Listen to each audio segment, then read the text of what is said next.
Hi, this is Buck Moore. This is the songwriting technique that I have been using for, well, I didn't really develop it into a technique until maybe 20 years ago, but I've been writing songs for 30 years now, and I started off without knowing how to play guitar.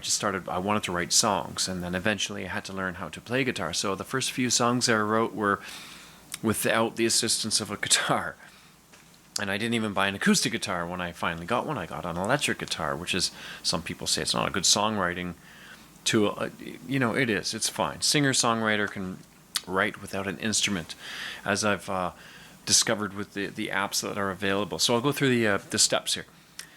Number one, you got to write a main theme, something you want to sing about. It could be a phrase you've heard, like I heard one time, the famous saying, I heard the famous saying, maybe there's something in the water. I remember my mother saying that years ago. Maybe there's something in the food supply or the food chain or something. I thought, hey, that'd be great. I'll write a song about zombies and something's in the food supply, except I chose water, so maybe there's something in the water, and I expanded on that into a full song. Maybe there is something in the water. Maybe we should run and check the well. Every breath I take is getting hotter. Am I dying yet? It's hard to tell. And I wrote most of it without an instrument. It was in my head, I matched the notes, and then I used the instrument to finish it off. But I definitely wrote it without having to have an instrument, just knowing the notes and the relative placement. So I put the phrase into a rhythm. So for the song that we're working on here, it was, you gave it all up, and I'm tapping. That's the rhythm. Just counting 1, 2, 3, 4. There's a reason why music is measured in 2s and 4s sometimes, because it's a very natural rhythm that we have. So 1, 2, 3, 4. I thought, you gave it all up.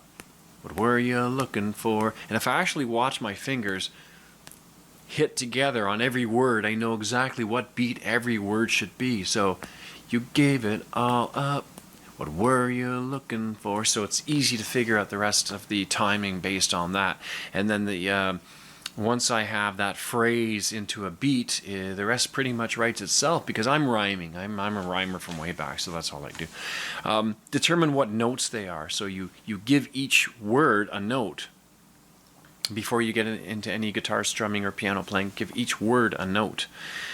Decide if this phrase is going to be a verse or a chorus, because you could make it a verse, you could make it a chorus, you could make it a bridge, and we'll go through the parts, the mechanical parts, but you could literally make it anything you want. So it doesn't really matter which it's going to be. You just have to figure that out for yourself. The chorus is the most memorable section usually, not always. Usually it is, so it's important to write a really good chorus. So maybe once you got the words, you decide if you're going to make that the verse or the chorus, then just put it aside and concentrate on what the chorus should be, because the chorus is the overall theme for the song, and you want to you want to for sure write a really good chorus that is based on the theme of the song. So your chorus is important to get out of the way too, and then write the rest of the verses based on the first lines you had for the first verse. So if I write one line like, you gave it all up, what were the other words? You gave it all up, what were you looking for? And then I was thinking, as I wrote down, opportunity was knocking down your door. Hey, and I kept, every line just fell in place from there, and it wasn't that difficult.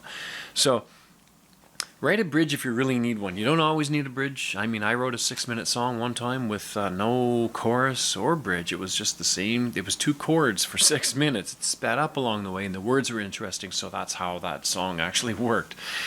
And a lot of people liked it. It was fun to perform live. 6 minutes, 2 chords.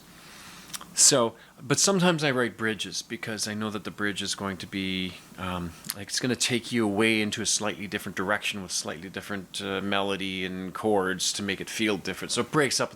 If the song feels like it's getting monotonous, then you have to maybe consider writing a bridge in there, and I've shown you the structure for that. And it's related, and it kind of changes the story a little bit, because I'm writing stories here. Then I write an intro, and I'll write an outro. I'll concentrate on refining the body of the song until I get all the parts in order. I can call them verses, chorus, and bridges if I want, and intros and outros and solos or whatever. But I call them parts. part 1, part 2, part 3, part 4, and to decide what's going to be the bridge, verse, chorus after that. Decide on a solo break. Do you need a solo break? Sometimes it's nice to have the same rhythm going with a solo break over top of it. So you could say that it's a written solo break, or it's a solo break that a musician can have fun with, because sometimes songs are written for other people to actually record and perform. And they'll have their own twist on it. The body of the song is yours, though. Don't forget that. Refine the lyrics over time. This might take,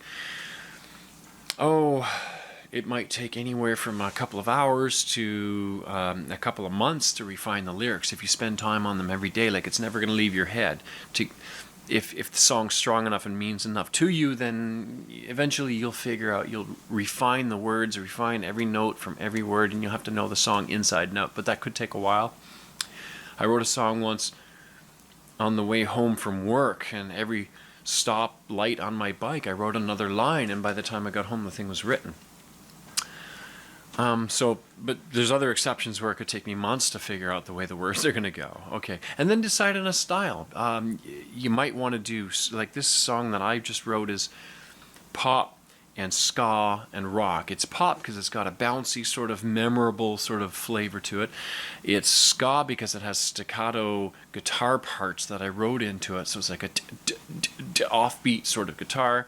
And then it's rock for the chorus part. I wanted it to be a raw rock sound, so it becomes like a pop song with ska and rock influences in it. And the end is an acoustic ballad. You gave it all up.